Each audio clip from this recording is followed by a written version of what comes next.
کہ میں اپوزیشن میں بیٹھوں گا، شہباز شریف کو ووٹ نہیں دوں گا، نواز شریف کو بھی اپوزیشن میں بیٹھنے کا مشورہ دیا ہے۔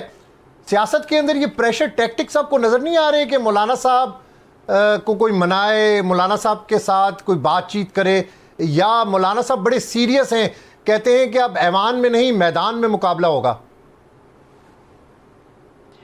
دیکھیں، اب یہ تو مولانا صاحب کا میں تو کیا کہہ سکتا ہوں، لیکن ظاہر ہے کہ مولانا صاحب کا جو پاکستان تحریک انصاف کے ساتھ جو ان کا موقف رہا ہے وہ بھی ہم جانتے ہیں، آپ بھی جانتے ہیں۔ مولانا صاحب کو تو وہاں سے شکست فاش ہوئی ہے، اور کس نے دی ہے؟ وہ پاکستان تحریک انصاف ہی نے دی ہے، اور وہاں کلین سویپ کیا گیا ہے، پاکستان تحریک انصاف نے کیا ہے خیبر پختونخوا میں۔ اس میں تو کوئی دوسری آرا ہے نہیں ہے، اور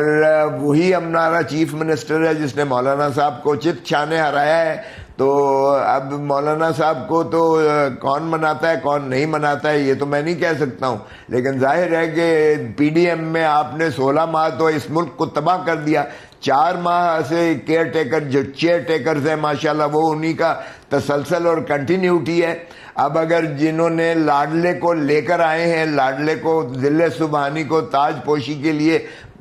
چوتھی دفعہ لندن سے لے کر آئے ہیں، اگر مولانا صاحب کو انہوں نے ڈچ کیا ہے کہ خود تو انہوں نے فارم 47 جو ہے آر اوز کو کنٹرول کر کے وہاں قبضہ کروا کے اور پھر ان سے نتائج لے لیے، لیکن یہی کام مولانا صاحب کے لیے انہوں نے نہ کیا، تو پھر یہ مولانا صاحب کے درمیان اور محترم نواز شریف صاحب کے درمیان ہے، تو یہ آپس میں جو بھی طے کرتے ہیں، لیکن باہر کے قوم تو اس چیز کو بڑا دیکھ رہی ہے، اور دراصل تو دونوں ہی کو شکست فاش ہوئی ہے۔ مولانا صاحب کو تو وہاں خیر انہوں نے مداخلت نہ کی ان خلائی مخلوق نے، لیکن یہاں تو خلائی مخلوق نے نواز شریف کو ہارے ہوئے کو جتا دیا، مریم ہاری ہوئی کو جتا دیا، حمزہ ہارے ہوئے کو جتا دیا، شہباز شریف ہارے ہوئے کو جتا دیا، اور خواجہ آصف ہارے ہوئے کو جتا دیا۔